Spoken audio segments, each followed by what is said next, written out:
Hey, I'm Henry Quillian here at Taylor English Duma, and we are continuing the Quillian's Kernels series. Today we are going to talk about answering and responding to the complaint.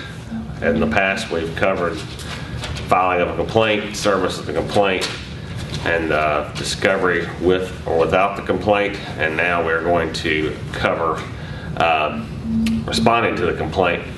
Something I've not done in previous sessions is remind those viewers that this is not a legal opinion. You should seek your own counsel if you have a lawsuit. This is an effort to expand the knowledge of the people involved in the seminar, and also to help people out in the community understand better the legal processes we have. So we have a situation where somebody has walked in your door, hopefully given you a nice retainer, and they have something called a summons in their hand and something called a complaint attached to it, and that document alleges something against them, seeking recovery in a lawsuit. And as we have said in the past, we're talking about lawsuits involving the state and superior courts of Georgia. And let's assume for the moment that this lawsuit is a little bit more complicated than the very straightforward lawsuits we've talked about in the past. Let's say that it has a breach of contract claim where they have alleged that your client entered into a contract, didn't fulfill the contract, that all conditions precedent have been fulfilled, and that they want to recover damages from your client. And let's say that it has an extra claim in it that says something like, and by the way, your client's mother is a whore, and further that it says that your client made misrepresentations in the mail concerning performance under the contract, and that damaged the plaintiff. So we have a variety of allegations in this complaint, and what we want to talk about in this session is what are sort of the rules for answering a complaint, what has to be in the answer, what has to be considered before an answer is filed, when does the answer have to be filed. Does anybody have a idea of what sort of deadline you'd have to set for yourself if somebody came in with a complaint, a summons, and a certificate of service or return of service from a sheriff saying that a complaint had been filed on January 1st, 2012? What sort of deadline should you set for yourself if it's January 5th? Well, you said file. When was it served? I'm sorry, the return of service said that the complaint and summons had been served on January 1st, 2012. Good question, though. Big difference. What sort of deadline? Answer date. I'm sorry, go ahead. Yeah, answer date. And the answer date is? Is it federal or state court? State or superior court. Okay. In Georgia. 30 days. Okay, which means it is what day? January 31st.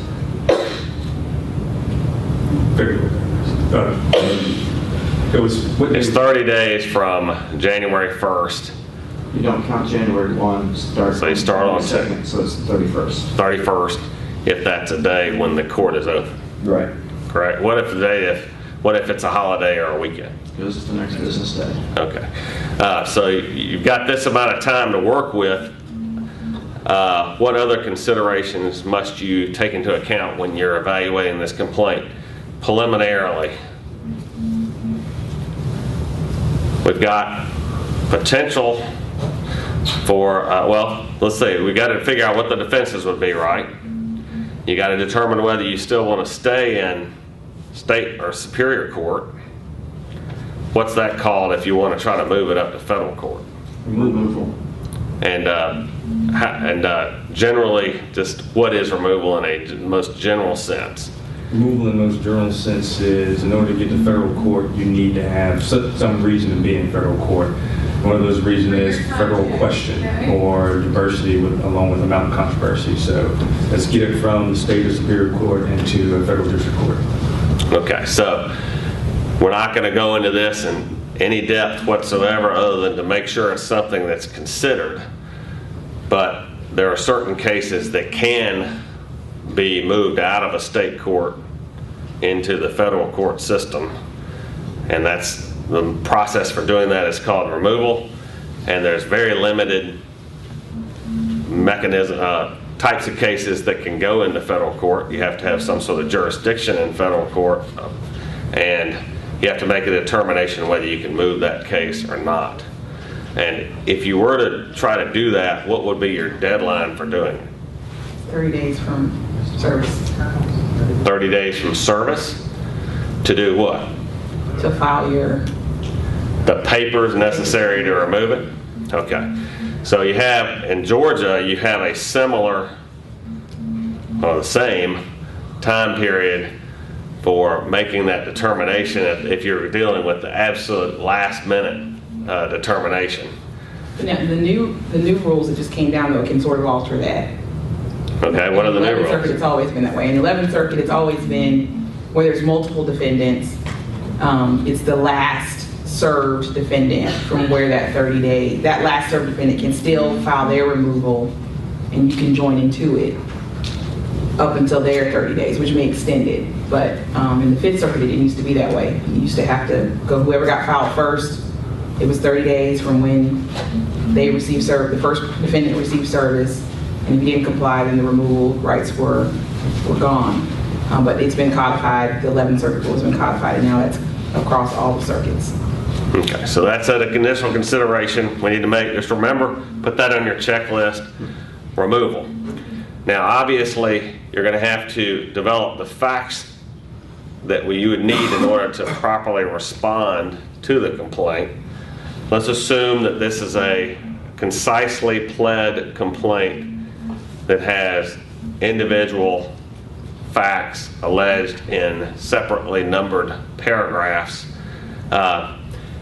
What sort of guidelines do you go by when you determine how you answer a complaint? Can you just put down anything you want in response, whatever sounds really good for your client's position? I hear one no, I don't hear any other no's. So I assume that most of you say you can just put whatever sounds good for your client's position. Is that right? What do the rules say about that? Because when in doubt, you Check the rules. read the rules. Right. Well, we've got the rules of pleadings. Pleadings are defined in 911(7). And so you have to know what the pleadings are. Basically, what are recognized pleadings in Georgia? Are they everything you might stick in a file called the pleadings file at your office? Nope. No. They are the complaint, the answer, a third-party complaint, and then the answer, third-party answer, and if there's a cross-claim, a reply to the cross-claim if it has been allowed, I believe. But if they're all set forth in 911(7)(a), those are the only things that are actually called pleadings. Now, if 911(8) talks about what the means are for responding to a pleading, and in 911(8)(a), they talk about how a claim is supposed to be set out. 911(8)(b) talks about the rules for responding. So, like I said, can you just say whatever is good? That sounds good for your client? No. You have to, a party shall state in short and plain terms his defenses to each claim asserted and shall admit or deny the averments upon which the adverse party relies. If he is without knowledge or information sufficient to form a belief as to the truth of the averment, he shall so state, and this has the effect of a denial. Now, one way of it goes on to say that the denials and admissions shall fairly meet the pleading that has been asserted. So let's assume your client is a male, and the complaint says defendant is a male. Can you deny that, or should you deny it? No. No. One of the purposes of the pleadings is to narrow the issues that are in dispute in the case. And so knee-jerk reaction of denying everything not only would make you look incredibly silly, but also violates the rules of pleadings. Now, sometimes, just to test, because I find that sometimes a lot of defendants will just deny everything, sometimes I put in a two-word paragraph in the complaint, time passed. Every so often, people deny that because they don't want to admit anything. Now, what about this rule? This portion that says, if he is without knowledge or information sufficient to form a belief as to the truth of an averment, he shall so state, and that has the effect of a denial. Do you actually have to put that language out in your answer if you really had no idea what the truth is of the averment that's been made in the complaint? Probably should, as a practical point, so it's not admitted against you. In other words, You're saying, can't you just deny it? Do you have to put without knowledge of information, or can you just say deny it? yeah. Can you just say deny it, Even though you don't know one way or another? even though you don't know one way or the other? I would say you cannot, because that's a false denial. That would be a false denial, and it might violate 9/11/11, which says that if you sign the pleading as an attorney, that means that you have read the pleading and it's not interposed for delay. And if you deny a lot of things that might actually be true, that arguably could be delay. Furthermore, it does not narrow the issues in the case, because if you deny something, the other side is going to assume they have to prove it. Whereas if they know it to be true and you have not denied it, you just put down you didn't have sufficient information or knowledge to form a belief, then maybe they'll rely on what they think they can prove without worried about it being contested by you. So this is specific language that's mentioned in the rule, and a lot of people do not use it in their answers. They just say something like, that's not against my client, or I don't have enough information to answer this, instead of actually laying out the law, which is without knowledge or information sufficient to form a belief. And there's a case that I provided to y'all from the Northern District of Illinois, which is 199 Federal Rules Decisions 276 2001, which bemoans people not looking at each of the words of that rule, and they say, the judge says you ought to look at each rule, and if you don't have enough to form a belief, that's one thing, or if you don't have enough information, that's another thing, but you ought to look at it as a whole and figure out whether you actually have enough information or knowledge to form a belief. If not, you can deny it, and it's deemed to be denied. Now, what if you found that out after the fact? You find out that what you previously didn't have enough information concerning, you remembered, is actually true. You found something in your file that shows that averment was actually true.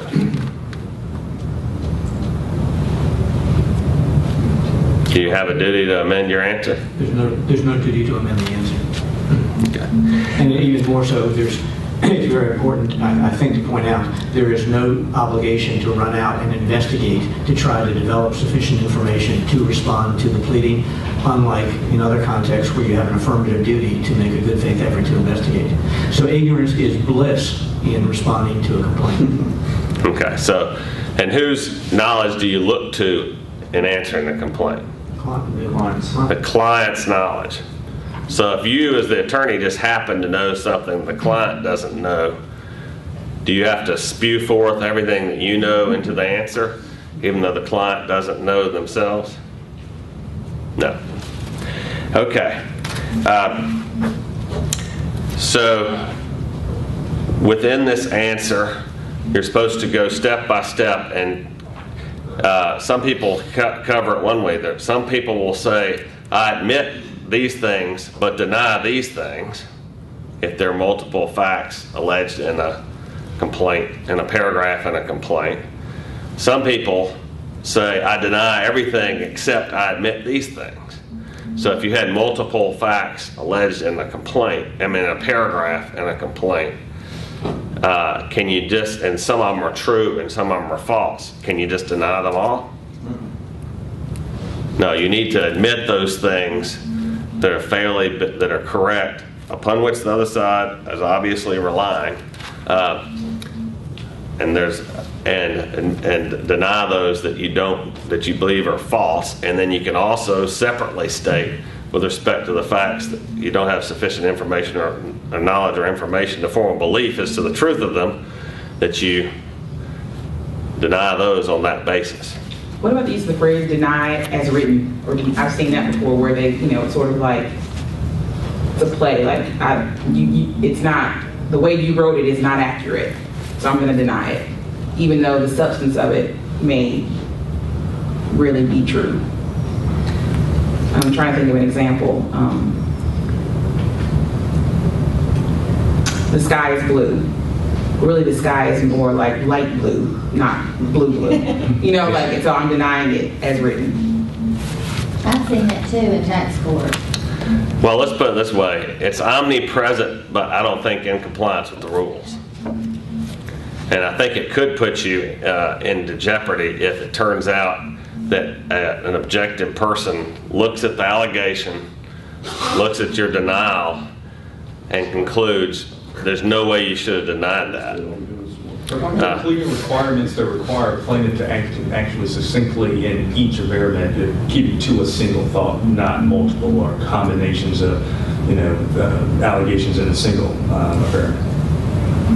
The answer is yes, but there is latitude. Would y'all agree with that? That even though you're supposed to allege within a single paragraph a pretty particular set of facts or fact, that there is some latitude. You're not supposed to have long, rambling paragraphs with all sorts of things in them. But sometimes, in order to communicate what you're stating, you have to have some diction or some descriptive terms within the paragraph. And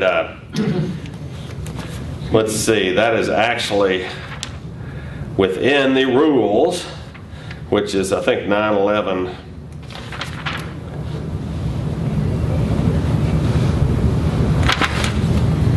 10B, I believe. All averments of a claim or defense shall be made in numbered paragraphs, the contents of each of which shall be limited as far as practicable to a statement of a single set of circumstances, and a paragraph may be referred to by number in all proceedings.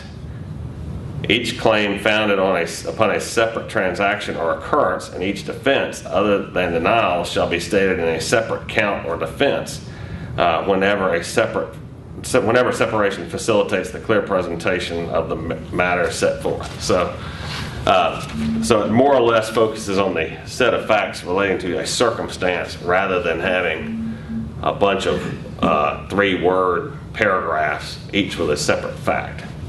Hey, Henry, can I make a point or just tell you about my experiences? But I'm not in the habit of using that denied as pled. I think I probably have used it once or twice. And I think people who use it are probably they're being conscientious. And they feel that they can't fully deny. But an answer, as I understand it, the answer is not the place to testify. It's not the place to give your version of the story. And sometimes you can't really deny it without giving an explanation. But the answer isn't the place to give an explanation. So I think that's what people would say denied is pled, because you take issue with the way person choice of words, that kind of thing.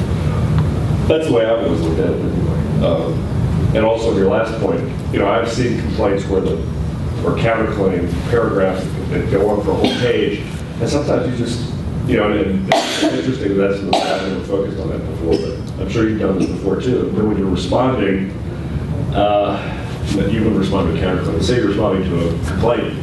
Sometimes you gotta just dig in there and just go sentence by sentence. In response to the first sentence of paragraph 15, defendant says this. In response to the second sentence, admitted, you sort of take it piece by piece. Yes, with respect to responding to a complaint, it's always important to step back and take a big picture view.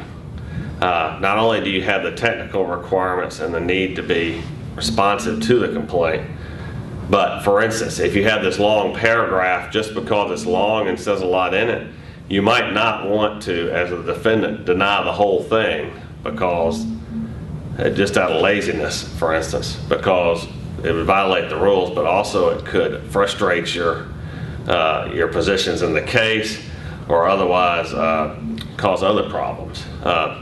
So if the complaint is so rambling and long, you could make a motion. Does anybody know what motion you can make?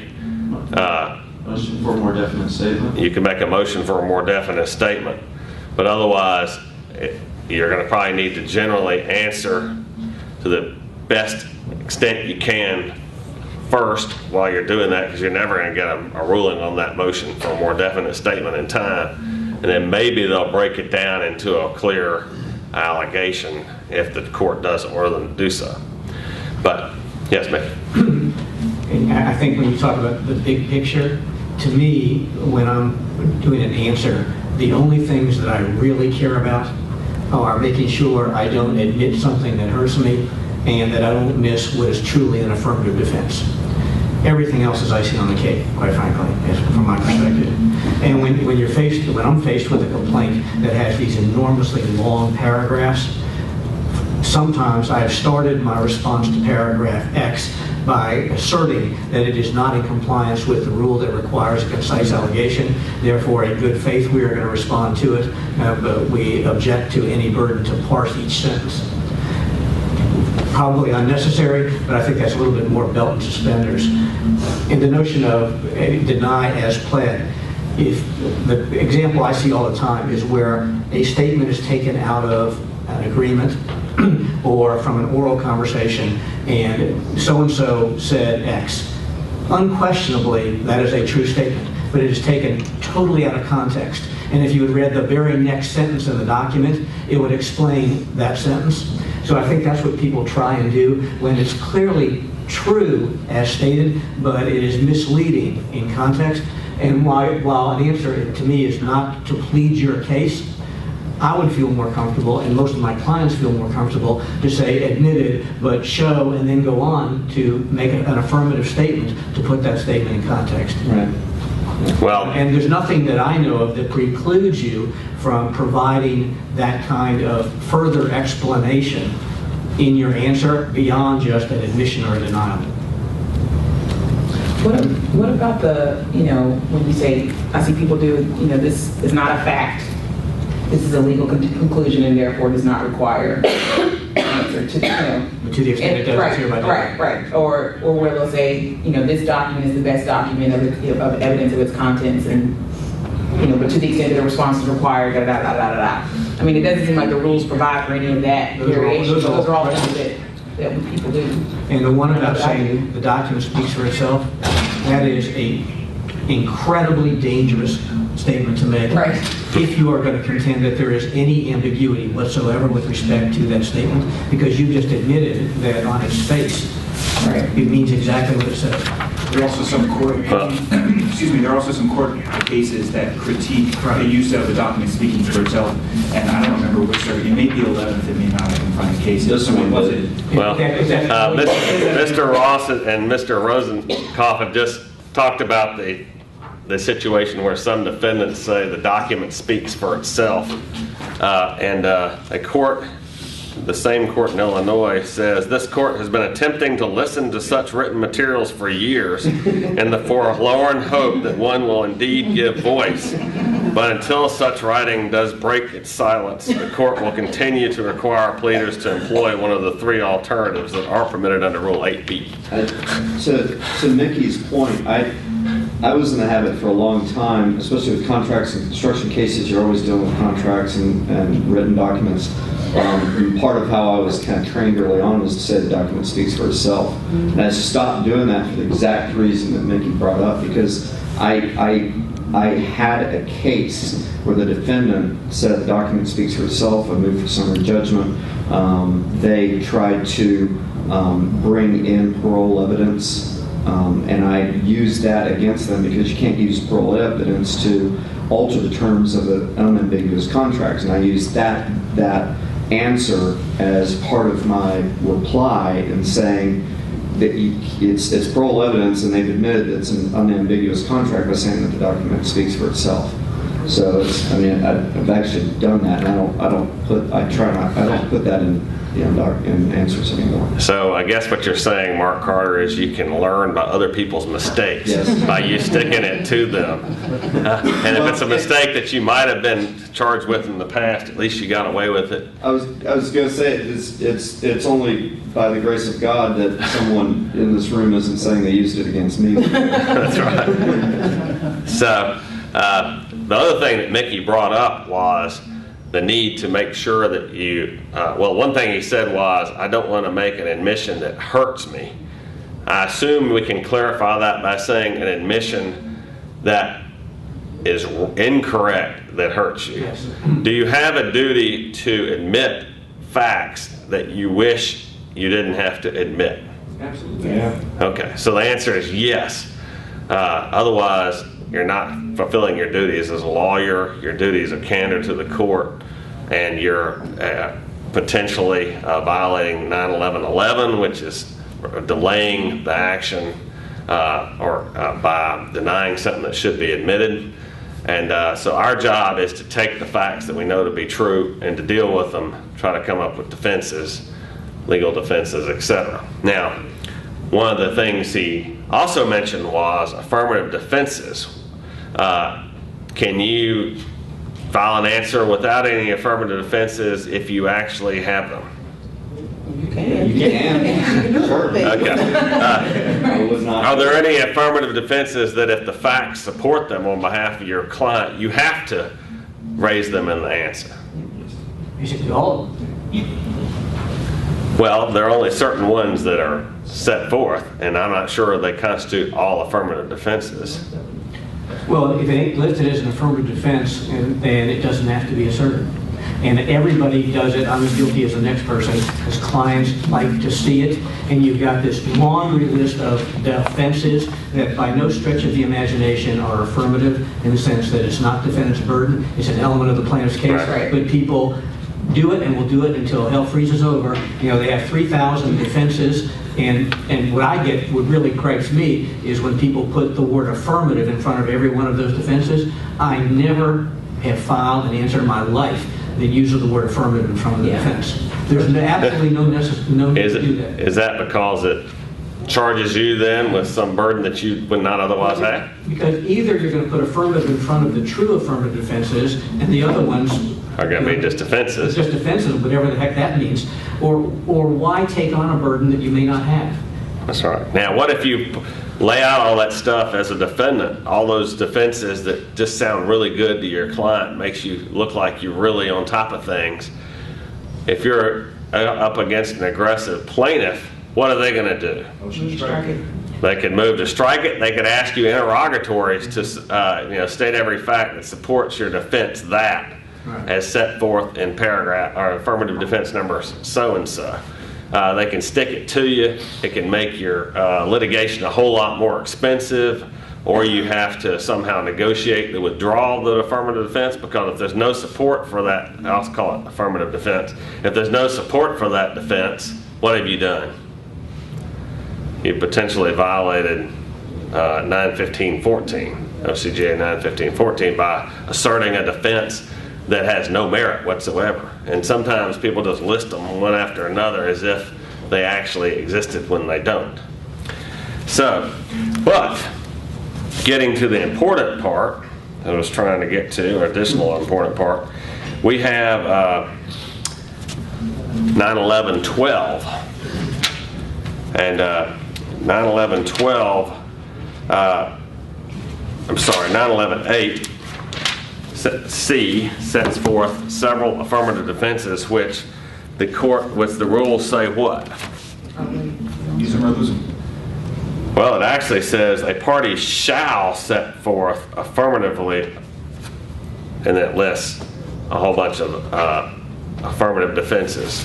Can anybody name those off the top of their head? Waiver, certain process, jurisdiction, venue, latches. Well, all right, let's go through them. Anybody got the rules?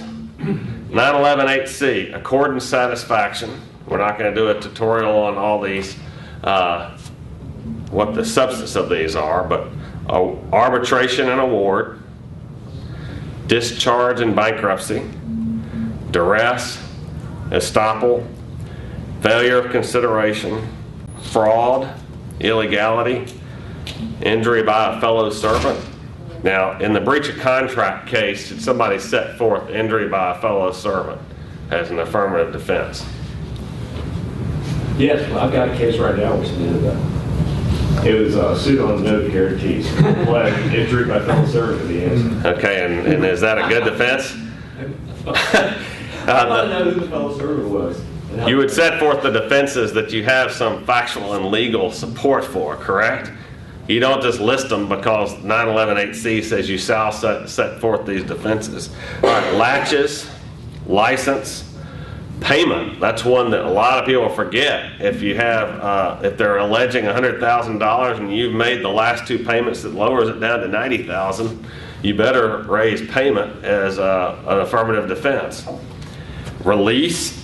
If you had some previous dispute and somehow or another you were lucky enough subsequent to the time the facts arose in the current case to get a broad general release from somebody, even if they never even dreamed that that's what they were releasing, if the release says that you're released, you can raise that as a release. Raise judicata. What is that? Already decided. Claim preclusion. It's already been resolved in a previous litigation somehow. Statute of frauds, statute of limitations, and waiver. So every time I answer a complaint, I have doubts, and when I have doubts, what do? Read the rules. Read the rules, because inevitably you're going to think you know it, and then you're going to forget when you go, oh my gosh, client did mention this.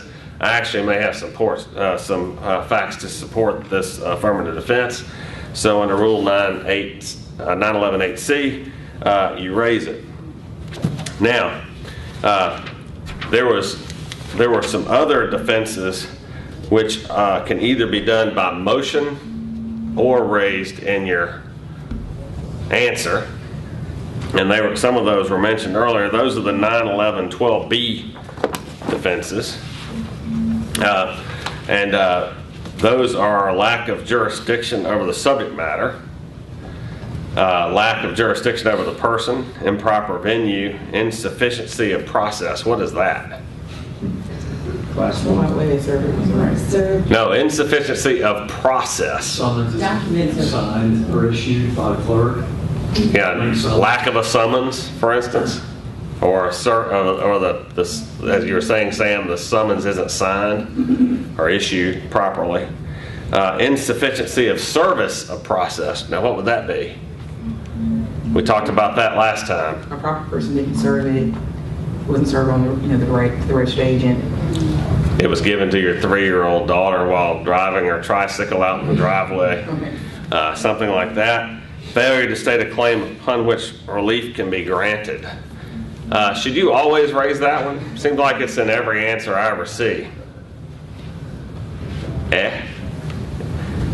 Do you always raise failure? Let's say it's a 1-count complaint and it's so-and-so executed a note, I gave them the money, they didn't pay, I made demand. Should you always, and therefore I'm entitled to recover the money on the note. Should you raise failure to state a claim upon which relief should be granted? People do, but I don't think that's right. I don't think it's right either. I think if their 1-count complaint was trespass to error, that sounds like that would be the proper time to assert that defense. And then of course there are definitely times when somebody is not alleged the Right. elements of a cause of action. But that doesn't mean you should stick it in every single answer. Failure to join a party under Code Section 911-19, which is indispensable parties, I believe. So the question there is, do you make them by motion if there's grounds for them, or do you put them in the answer? And if you do file a motion, when do you file the motion? Anybody got an idea when you have to file a motion if you put it in the motion, if you're going to move? At the time you file your answer, don't you? Excuse me? At the time you file your answer.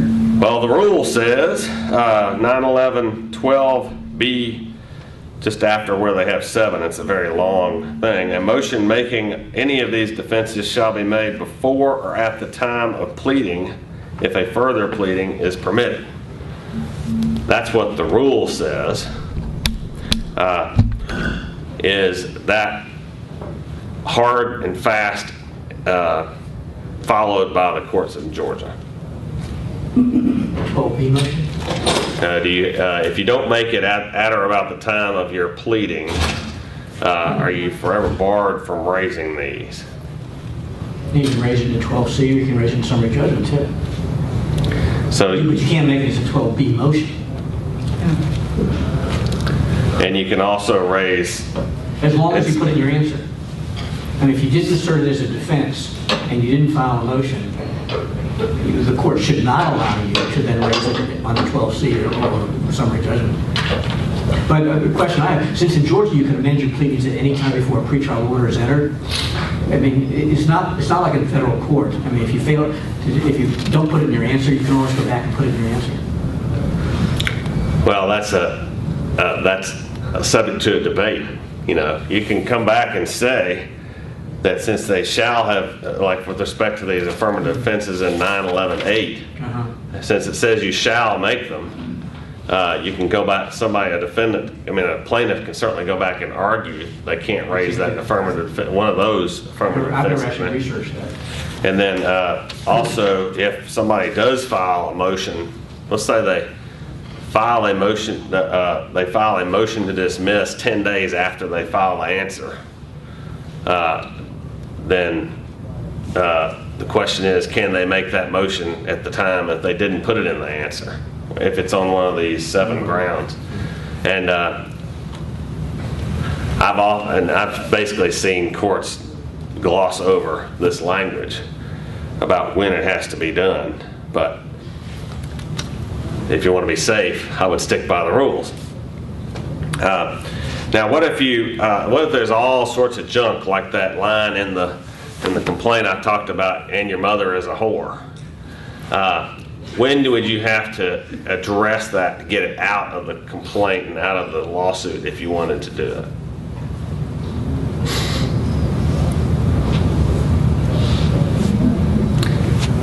Well, when in doubt, read the rules. All right, 911-12F talks about motions to strike.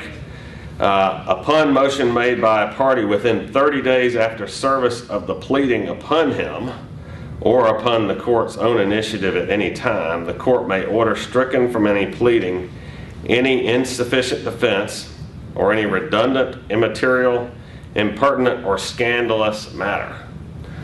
And so, if you were the defendant and you wanted to get that out of the lawsuit, to be technically correct, you'd want to make a motion to strike to get that out within 30 days of being served with the pleading. And then similarly, there are other circumstances where you can move to strike, and of course the plaintiff can move to strike your answer if you've raised a bunch of junk in your answer that they want to get rid of so they don't have to worry about it in discovery.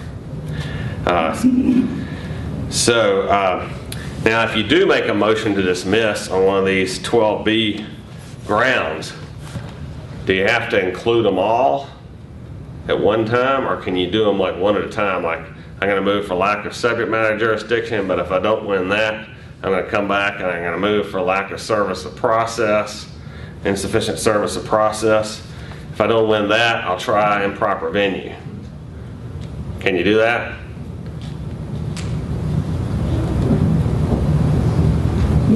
When in doubt, read the rules.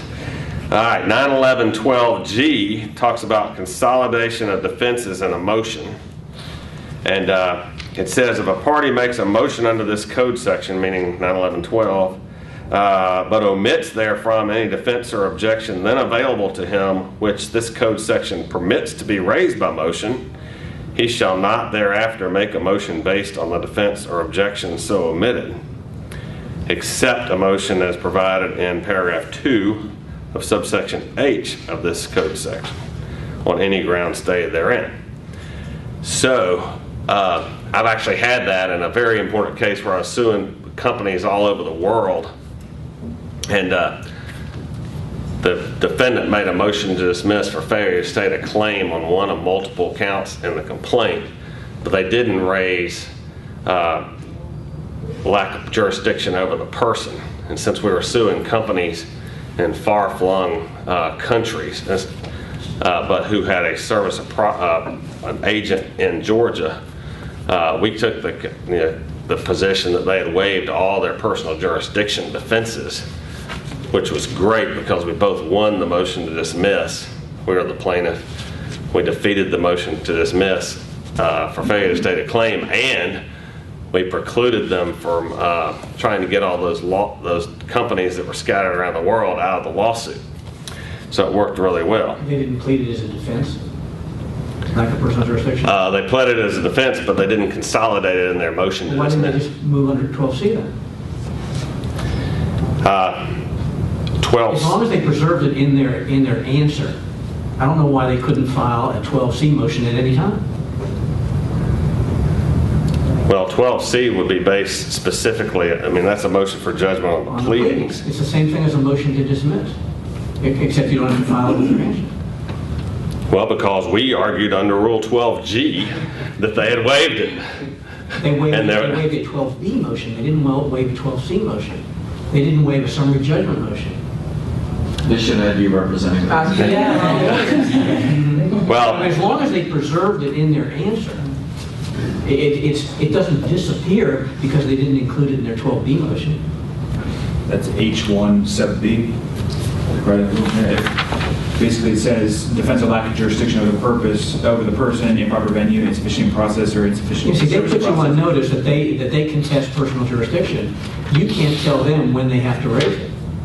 but if they do file a motion under Rule 12, the rule says they shall not thereafter make a motion based on the defense or objection so It omitted. doesn't say in the section Matt was just reading.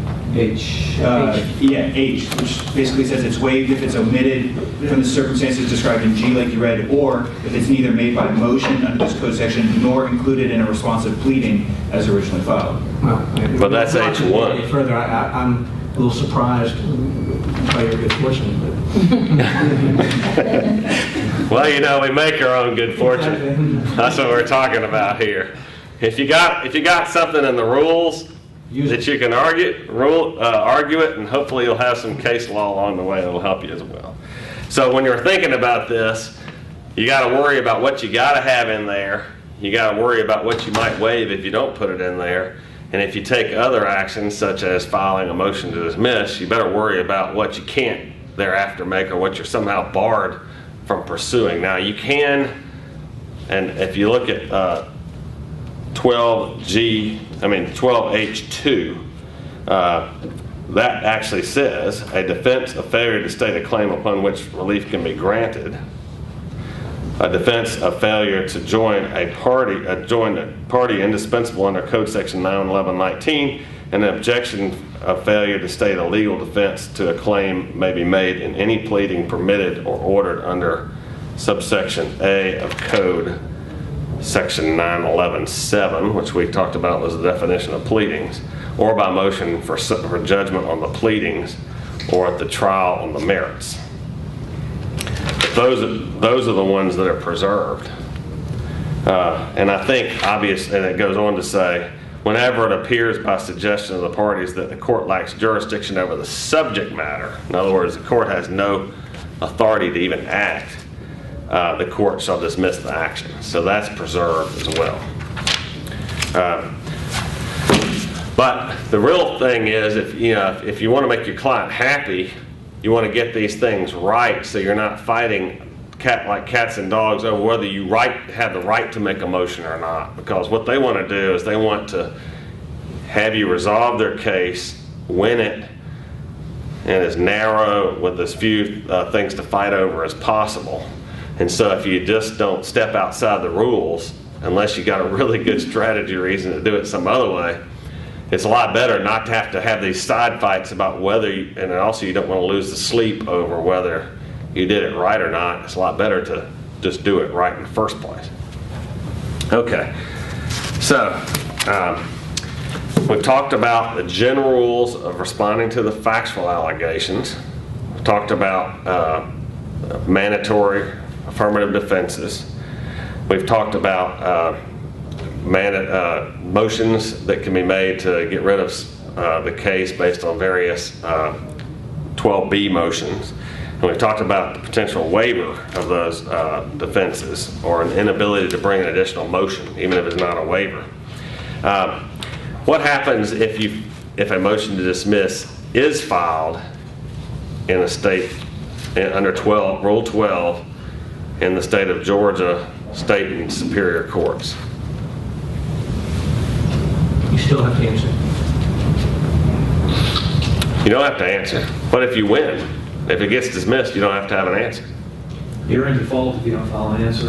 Yeah, but that's a good question, though. Is if you don't file, are you putting all your eggs in winning the motion to dismiss? I don't know if that relieves you of the default, but it's certainly a huge gamble.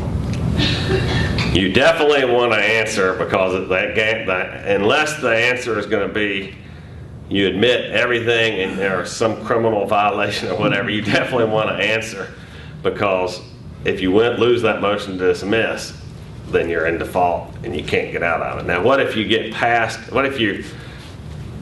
the case in and it's 35 days after it was served? Move to open default, pay the costs. Do you have to move to open default? Oh, I'm sorry, you Once that's open right, default, 45 days. Answer.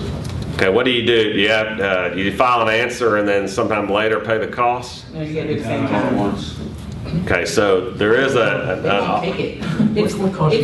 You're paying the cost they paid to file the petition. So, yeah. The filing fee. I've seen some instances where they've actually taken the answer even if you don't pay, but you're still technically in default, where they've allowed someone to file and got the fee, and they're done. Well, I know in Fulton, you're gonna get them their money before they take their answer. Well, so the practice pointer is you can automatically open a default within how many days after service of the complaint? And so within 45 days. But I would get a receipt showing zero balance on the court costs at the court on the same day, maybe even if it's got a timestamp on it before you file the answer. So you can show for sure that you paid the cost before you file your answer, and then you're out of default. You don't have to move to open default. We will not go into moving to open defaults that are already solidly in place. But I actually ran across this the other day. So what if you get a stipulation on the 35th day from the opposing side that you can have an extension of time to respond to the complaint in another 20 days? I've seen it done. I don't think it's proper, though. I don't think they can extend the date once it's passed. I agree. I actually got that stipulation and I went, whoa, wait a minute, I'm going to go ahead and spend the $212, file an answer. And what I did was I made a deal with the other side. I said, look, my client wants to settle this.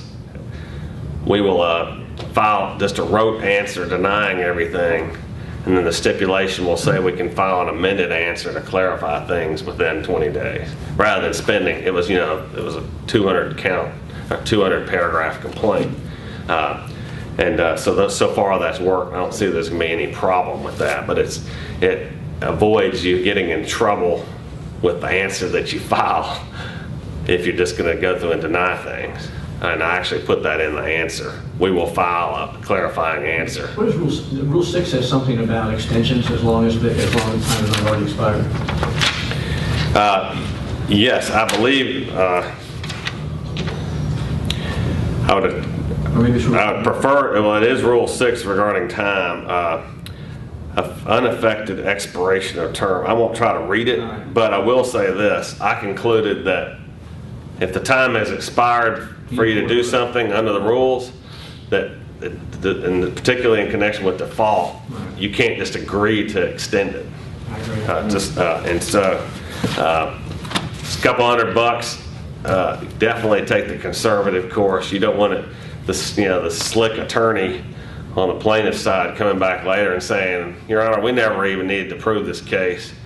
The other side's in total and complete default, even though they answered they never got out of default. Okay, so what else might you have to do with your answer if you got a complaint against your client? I'd have to verify it. Yeah, you might have to. Why would you have to verify an answer? And what is a verification to start with? It's a verified complaint. You have to file a verified answer. Repeat that, Mark Carter. If it's a verified complaint, you have to file a verified answer. Okay, Don, what is a verified complaint? Or if you're seeking in a counterclaim relief that would require a verified pleading. Right. Well, it's a complaint that has a signature by the party itself saying that the contents are true. Okay, so a verification is made by somebody that has personal knowledge of the facts set forth in the pleading, stating that the facts stated in there are true and correct.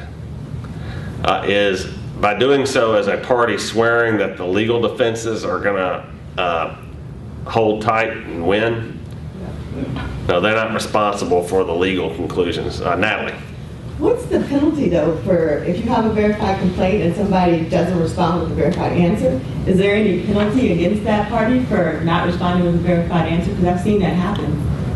All right, well, what rule did we look at earlier concerning getting rid of pleadings with insufficient defenses? Strike it. We could move to strike the answer. The plaintiff could come back and say they filed an answer. Let's move to strike it. It's not appropriate. What is it, 910 something that requires the verified answer? And so if you accidentally or couldn't get a verification from your client in response to a verified complaint, should you go ahead and file the answer anyway to make if you're down to your deadline? Yeah, I think you should. I think there's lots of case law that says that's not a complete fact. That's right. You can come back and file a verified answer before the motion to strike is granted, which conservatively you'd want to do. If you got a motion to strike an unverified answer, you would want to answer it fast, even though the court should allow 30 days for you to respond to the motion to strike. You would be in a bad way if the court went ahead and granted the motion to strike before you filed a verified answer by amendment. Did you have a question, Vivian? Okay. Okay. So what else might you have to have in connection with an answer to a complaint? Compulsory counterclaim? You could have a compulsory counterclaim. What could possibly make a counterclaim compulsory? Read the rule. Yep. All right. What does the rule say?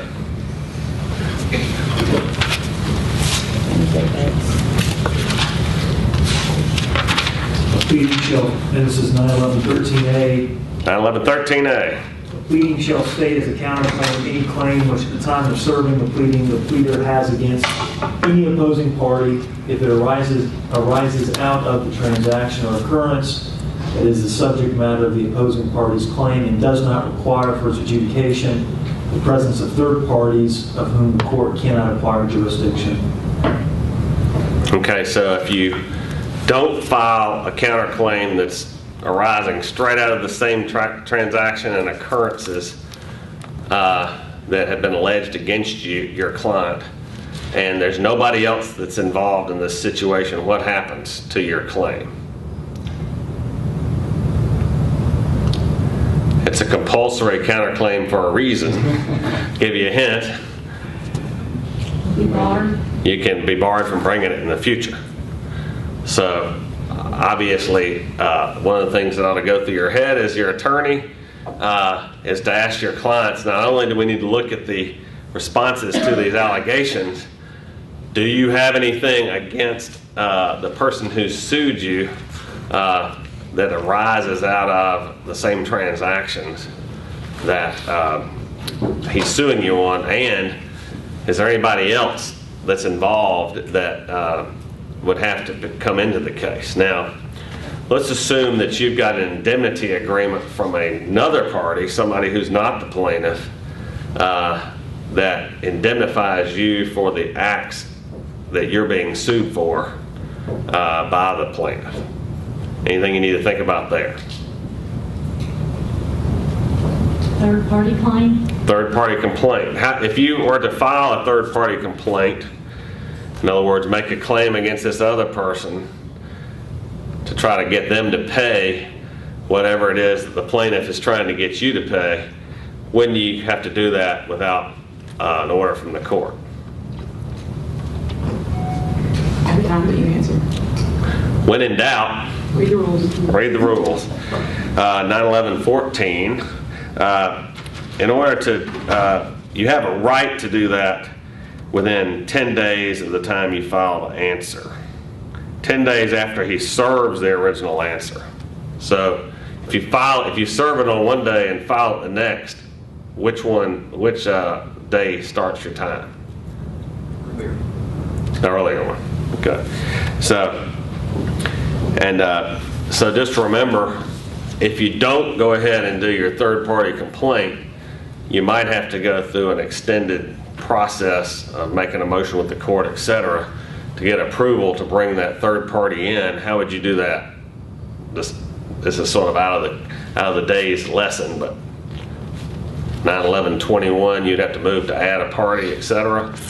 So you want to, if you're going to keep it simple, keep your costs down, you know you got the third party complaint, you want to think about it at the time you're preparing your answer so that you can go ahead and make provisions for filing third party complaint on a timely basis, so you don't have to go through a lot of machinations to get that person in the lawsuit. Okay.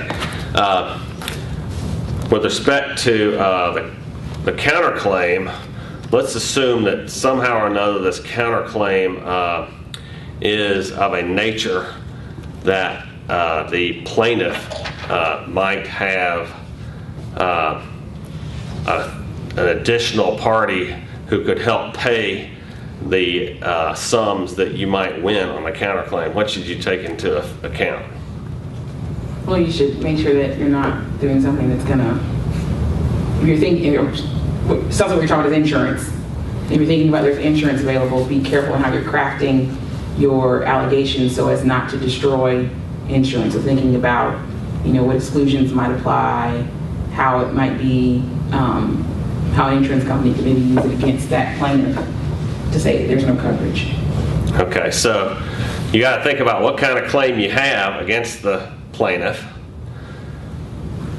Think about what kind of insurance the plaintiff might own that could potentially pay that claim if you indeed want them to be able to pay the claim. And think about whether you want to just let yourself spout forth in a rant and rave in the counterclaim, or whether you want to perhaps even hold back some contentions or allegations that you might otherwise make so that you can preserve coverage on the plaintiff's part with respect to the claim you're making against them. Give you an example. If you think the plaintiff was intentionally doing something to you that gives rise to this counterclaim, but you think they might have some sort of liability coverage, and you want to actually get the liability insurer to possibly pay it, then don't allege that everything was intentional. Allege that it was negligent. Because if you allege that it's intentional acts, the insurance company is going to potentially say, defendant says everything you did, plaintiff, was intentional. We exclude intentional torts, so there's no coverage. I think this applies to if you're the plaintiff. And we're not talking about complaints in this section, but whether it's a counterclaim or it's just an original petition, that's something to also consider. And you can sort of do it alternatively, like allege intentional acts as well as negligent acts, but you want to make sure you got those negligent acts in there as well. All right, the general idea is, especially these days when people are short on money, if you can get insurance involved, sometimes it makes all the difference. One, whether you can get the case resolved, and two, if you did win it, whether you're going to be able to collect. So you don't want to ignorantly knock out the possibility of insurance coverage unless you're doing it for a very specific reason. The other thing is, sometimes if you can just trigger insurance coverage on the other side, the insurer will come in and start defending that person, which you could argue is bad, but on the flip side, sometimes the expenses the insurance company starts to expend defending, the insurance company will come forward and say, we don't think we have any ultimate liability on this claim, but we will pay to get rid of it. And so that can be helpful as well. One of the things that we encourage here at Taylor English is, if you're either bringing a complaint or bringing a counterclaim, is to talk to some of our insurance coverage lawyers about what you might want to purposefully omit from a claim, or how you might even craft your answer so as to not destroy coverage on the behalf of your client when you're answering. Or importantly, if you have a multi-count complaint as a defense attorney, if your client has coverage, you want to think twice before you move to dismiss the only claim that will give coverage to your client for the defense of the whole action, to get rid of it, because then your client's going to be standing there naked with no defense coverage, meaning the cost of defending the lawsuit. And so that would be a bad move for you to make. In order to, you might get rid of a claim that they're never going to be able to succeed on anyway if you're the defendant, but at the same time you'd eliminate any chance of your client having the defense costs covered. So that's why it's so tough to represent the company and the folks who have potential D&O coverage, because from the company's perspective, you want to keep them in the lawsuit as long as possible. On their behalf, they want to get the heck out of Dodge as quickly as they can. And that's why it always astounds me how I see the same counsel representing the company and the individual defendants, when on the face of it, they have different motivations with respect to the D&O insurance. Right, and you got to be very careful from a conflicts perspective. If you're a defense counsel, especially if you're getting paid by the insurance company, regarding what moves you make, because your duty is to whom if you're a defense counsel being paid by an insurance company? Client. And who's the client? The company. The insured. The insured who you're representing is the one to whom you owe your duties. So you don't, for instance, want to take moves that an insurance adjuster might tell you have to do because we want to cut off the coverage in this matter, if your client is going to be negatively affected by that. So those are the many of the considerations that we would ask for you to think about when you're answering a complaint. Now, I have distributed everybody should have a defensive pleadings checklist that was compiled by John Richard and Bill Leonard over time. That's come out by emails under the Quillian's Colonel's header.